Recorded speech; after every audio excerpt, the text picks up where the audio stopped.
Hello everyone, welcome to this video.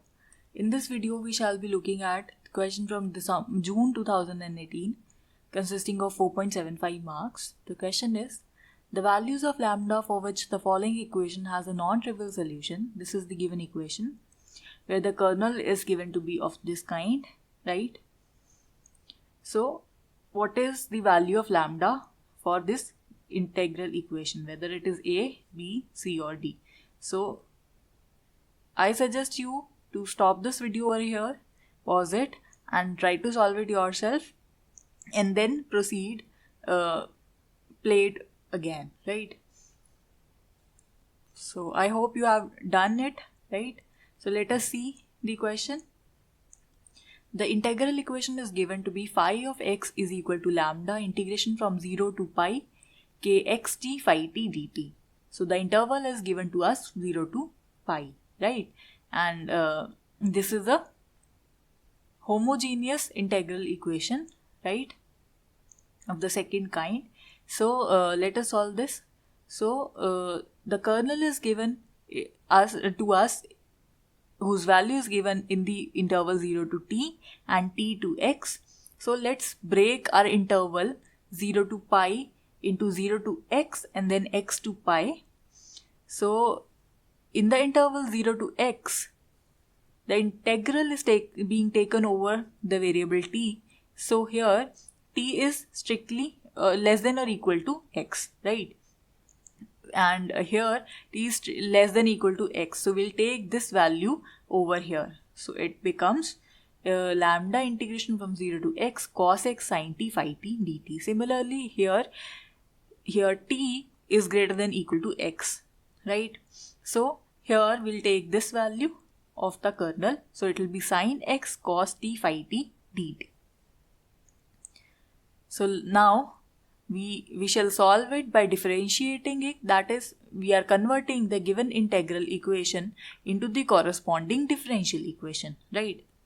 So let us differentiate the given equation. So left hand side phi x would become phi dash x.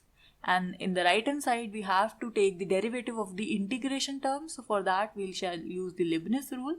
What is that?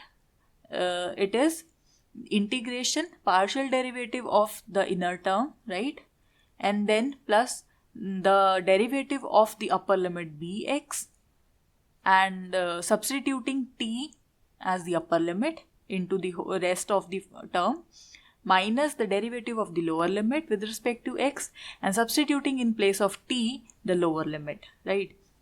So let us look at the first term on the right hand side. So lambda as it is, integration from 0 to x. Then we take the partial derivative of this term with respect to x. It would be the derivative of cos x, that would be minus sin x, sin t as it is, phi t as it is, right? Plus lambda as it is. Then the derivative of x with respect to x, that is 1, and then we'll replace this t by x, the upper limit. So it will be lambda cos x sin x phi x, minus the lower limit is a constant, so derivative of constant is 0, so the last term is simply 0. And the similarly we shall do with this term also. So lambda integration from x to pi, the partial derivative of this term with respect to x, it would be cos x cos t phi t dt.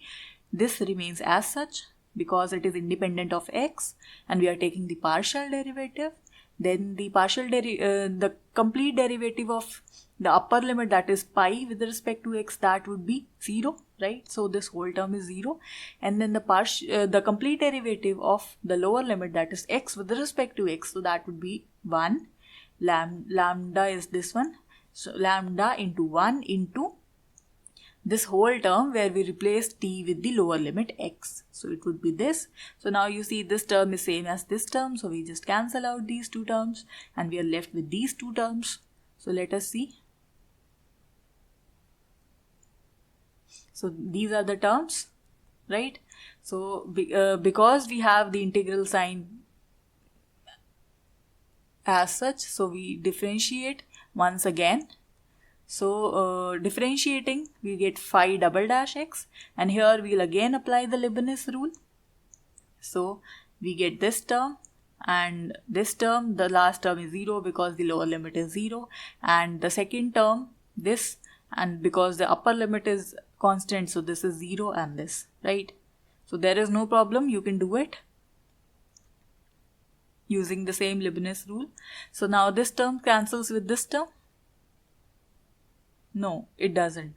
In fact, what you see, you have minus lambda and phi x common, so you have sine square x plus cos square x. So that is 1. So simply we are left with this term, taking common minus lambda and phi x from these two terms, and from these two terms it will be minus lambda integration of this whole thing. And in the question, if you see what is this whole thing, let us move back and you'll realize that this is nothing but phi of x. So let us substitute it over here. So what do we have? We have phi double dash x as this thing, minus lambda phi of x, right? No, lambda is also consumed. So minus phi of x minus lambda phi of x, or ultimately this is our equation, second order differential equation. So now to solve this equation, we also need some boundary condition.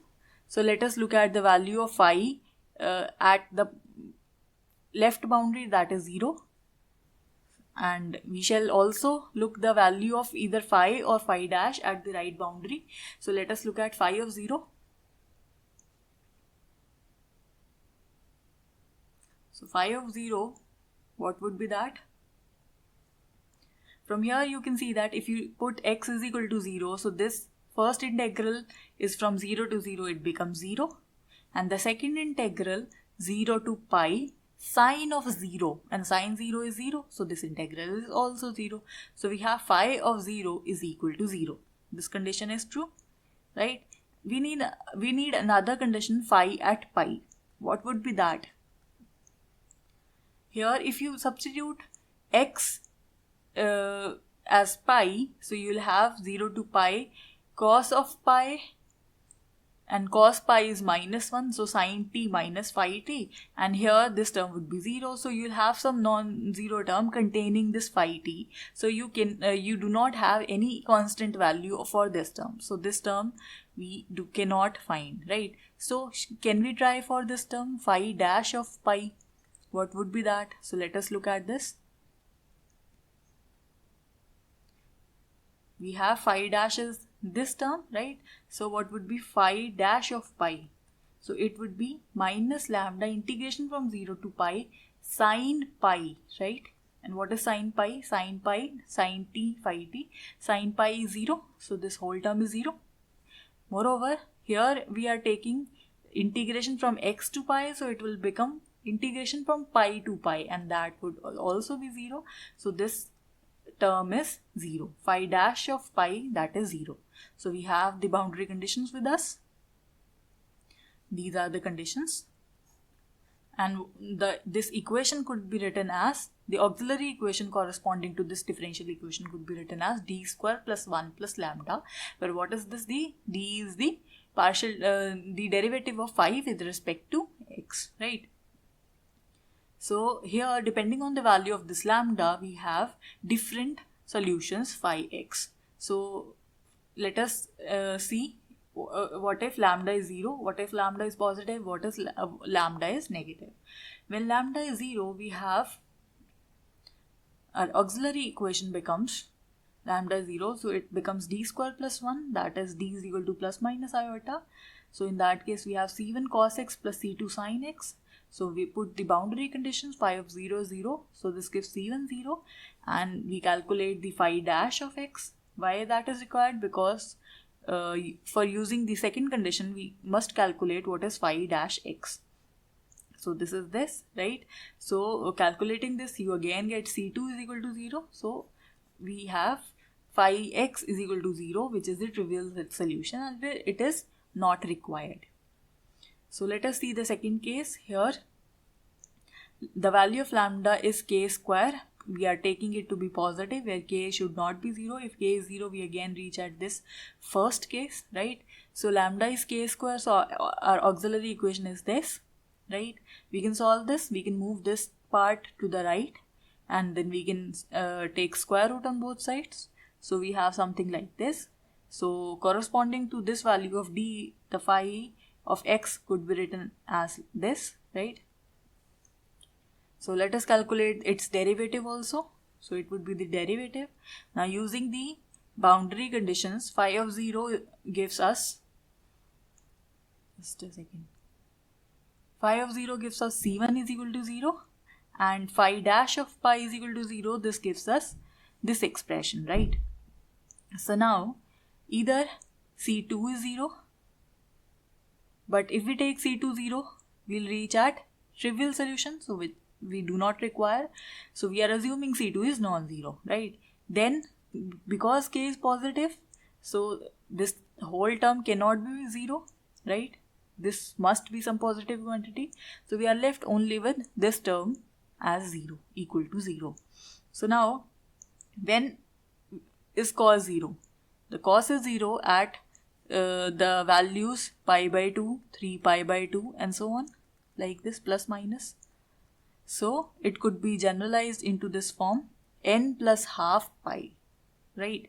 Where what is n? N is plus minus 1, plus minus 2 and so on.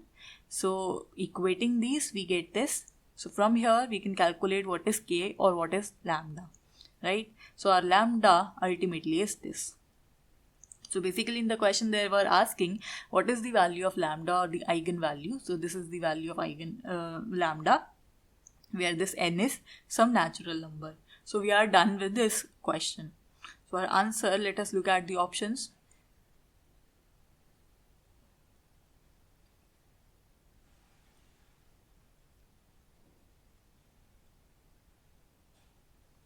So option A is the correct option.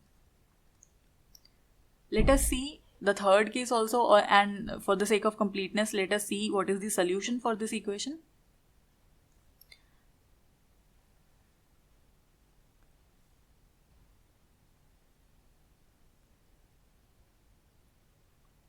The solution would be phi of x would be c2, where c2 would be arbitrary 1 plus k square square root cos of 1 plus k square square root into x. And what was this term? We calculated this to be n plus half whole square. So this is this, right? Square root of this is simply this term, right? So this is our eigen function if we require. And in the third case, let us also discuss that. So the third case, we have lambda is equal to minus k square, which is negative. So when you solve this, you will get something of this kind. And when you substitute the boundary conditions into this, you will see we again get the trivial solution. So the only non-trivial solution obtained in this case is when lambda is k square, that is positive. So I hope you understood this question. Thank you for watching.